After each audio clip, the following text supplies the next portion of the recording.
ओम शांति। आज 12/11/2025 की साकार मुरली का सार है। बाबा कहते, मीठे बच्चे, तुम ड्रामा के खेल को जानते हो, इसलिए शुक्रिया मानने की भी बात नहीं है।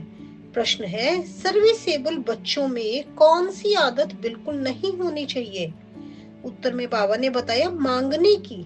बाबा कहते, मांगने की आदत तुम में बिल्कुल नहीं होनी चाहिए। जैसे कि तुम्हें बाप से आशीर्वाद या कृपा आदि मांगने की जरूरत नहीं है।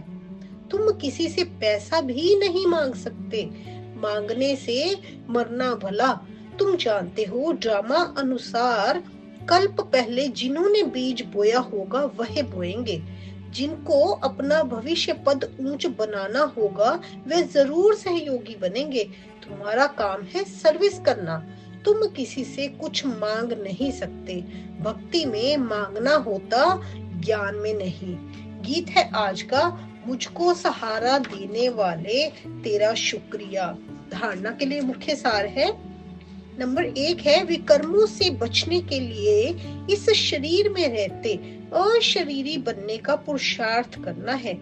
याद की यात्रा ऐसी हो जो शरीर की विस्मृति हो जाए, माना शरीर भी भूलता जाए, ऐसी आपकी याद की यात्रा होनी चाहिए। नंबर 2 है, ज्ञान का मंथन कर आस्तिक बनना है। मुरली कभी मिस नहीं करनी है। बाबा की जो मुरली है वो हमारे लिए एक लव लेटर है। उसको कभी भी आपने मिस नहीं करना है, क्योंकि उसमें आपके सारे सवालों के जवाब आपको रोज बाबा मुरली में किसी न किसी माध्यम से देते हैं। इसलिए उसको कभी भी मिस नहीं करना है। अपनी उन्नति के लिए डायरी में याद का चार्ट नोट करना है।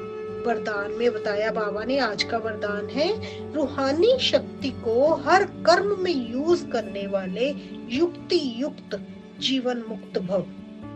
रूहानी शक्ति को हर कर्म में यूज करने वाले युक्ति युक्त जीवन मुक्त भव।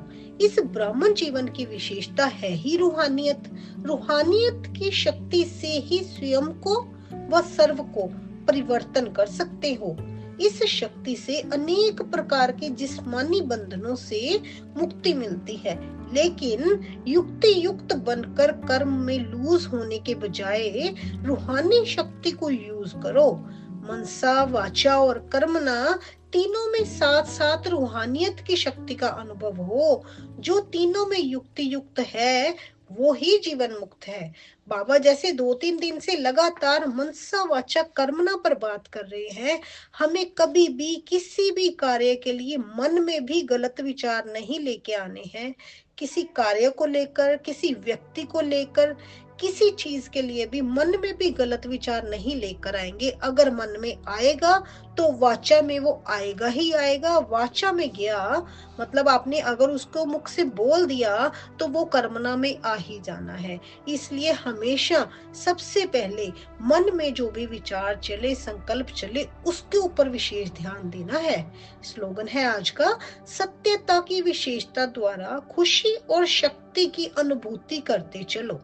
अव्यक्त इशारे हैं, अशरीरी व विदेही स्थिति का अभ्यास बढ़ाओ। सार है, जो भी परिस्थितियां आ रही हैं और आने वाली हैं, उसमें विदेही स्थिति का अभ्यास बहुत चाहिए।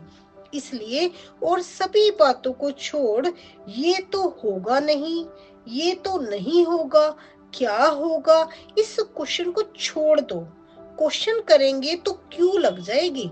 अभी विदेही स्थिति का अभ्यास बढ़ाओ। विदेही बच्चों को कोई भी परिस्थिति व कोई भी हलचल प्रभाव नहीं डाल सकती, क्योंकि जो बाबा के बच्चे हैं, बाबा उनको विदेही बनाने आए हैं। देह से दूर जाना है आपने, देह के अभिमान में नहीं फंसना है, तो उनके ऊपर कोई भी परिस्थिति प्रभाव नहीं डाल सकती।